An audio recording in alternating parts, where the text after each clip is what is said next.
აქციას ხელმძღვანელობს თავიდან ბოლომდე სტუდენტური თვითმმართველობა.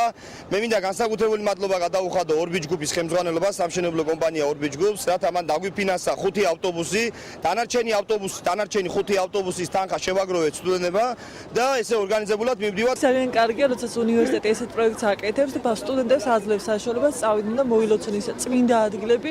ეს ძალიან მნიშვნელოვანია, მით უმეტესად ესეთი მარხვა. ძალიან გამიხარდა, რომ მითხაც ესეთი ღონისძიება დადებაო და მართლა ყველა საქმე გადავდე, ყველა მნიშვნელოვანი საქმე და წავედი. ეს არის ძალიან მნიშვნელოვანი დღე, სრულიად საქართველოს ეფინება მამა გაბრიელის მადლი და მეც მინდა რომ პირადად ჩავიდე, პირადად ვნახო და მოვილოცა ეს წმინდანი.